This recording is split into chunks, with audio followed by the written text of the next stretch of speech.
Everybody, welcome back. Patrick Sheridan here live at the Liberty Bowl Memorial Stadium at the Bandmasters Championships here at the University of Memphis. Coming back from a break, getting ready to start our Class 2A competition here in a moment. Covington High School Marching Band and their show called Empire. But before we do, we have a special guest today, Dr. Robin Jones from the Clarinet studio here at the University of Memphis. Welcome. Thank you so much. It's great to have you here.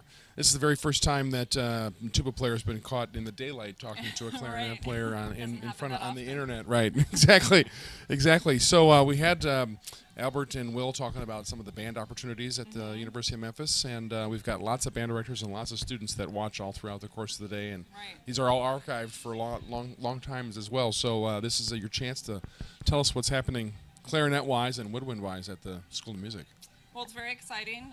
The Clarinet studio in particular, this year I would say it's the best studio we've had since I've been here, which has been, this is my 7th year. Great.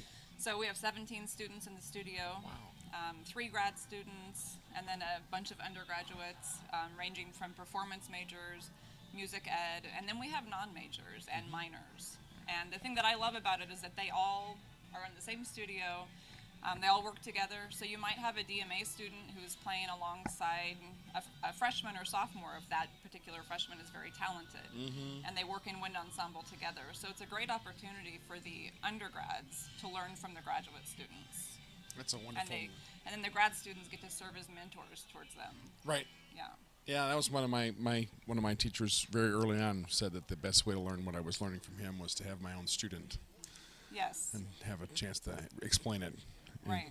learn that trade of teaching. Do you guys do any kind of clarinet choir types of things? We don't have a regular clarinet choir, but we do it occasionally. Every so once in we've a while? done, we did a concert once with the flute choir, and we split it.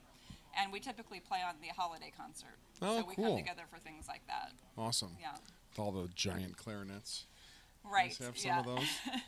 We had a contrabass that went missing for a few years, which was very strange. How do you hide a I contrabass don't know, but clarinet? we found it. So. Had somebody turn it into a planter in a Right, corner? or a lamp or something. Right, I don't know. growing coleus out of it. Right. Right. Yeah, exactly. That's great. Yeah, when I first worked for Boozy and Hawks in the 1990s, I traveled a lot to Europe, and the wind bands of Europe have always in every band the full complement of clarinets, from the E flat and the alto and the bass and the contrabass, and Right. and the sound of that inside of a band over there is really a thing. Yeah. And that was really the first time I'd ever heard anything like that, including the fact when I was in the President's Own, because we very rarely had a contrabass in the band, mostly Right. just bass clarinets that were being used, and Yeah. so that's always an awesome thing to see, because we don't have that in the tuba world. You know, that's called a trumpet. If we Right. have an E flat, Yeah. something that's higher, but you guys have the whole complement from the highest to the lowest, and Yeah, can it's a sort very of cool sound when you can get them all together. encompass so, the whole thing. Yeah. It's amazing. Tell us about is it equal? It's by audition, I would imagine. Equal access for somebody who might be a nursing major or an engineering major or an education major that's not in music to be able to have access to the ensembles at the school. It definitely is, yeah. And I would say, I have 17 students, and almost all of them are on scholarship. And I have, maybe 4 or 5 non-majors, and they get scholarships too. So it really is based on their playing. It's merit-based, and if they come in and play a great audition, they'll get a scholarship. And I've had accounting majors who contribute to the music program every bit as much as a music major, who, they're just very talented and very driven, and they're able to do both. And it's a great outlet for them, because they do the accounting for their major, and then they get the enjoyment of music.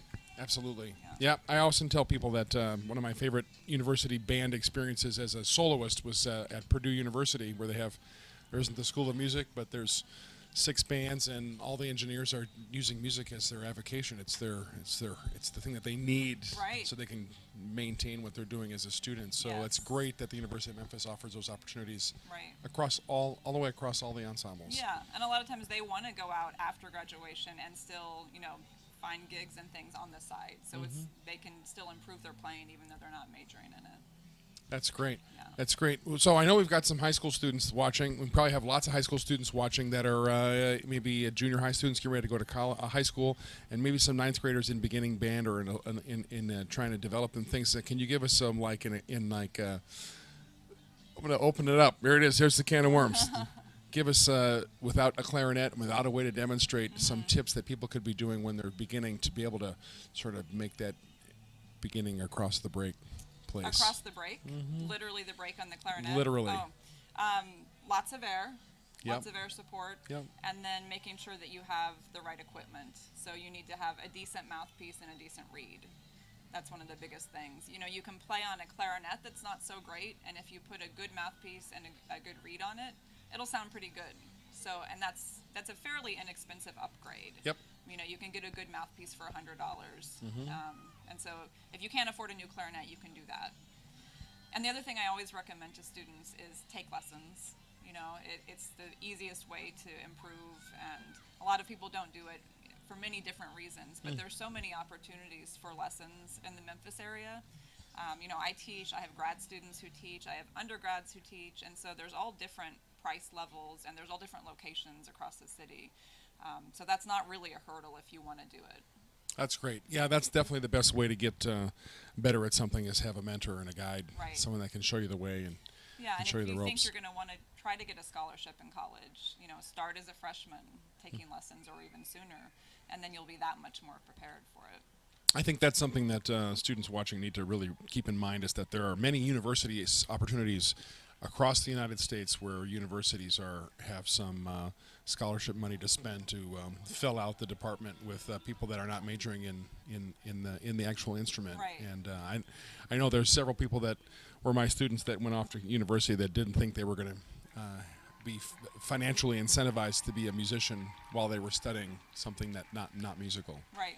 Yeah. Which is wonderful. That's great. Well, let's go down to the field now. Thanks so much, Robin, for joining us. We're going to hear Covington High School Marching Band opening up Class 2A competition in their show called Empire. Thanks for being here. Sure.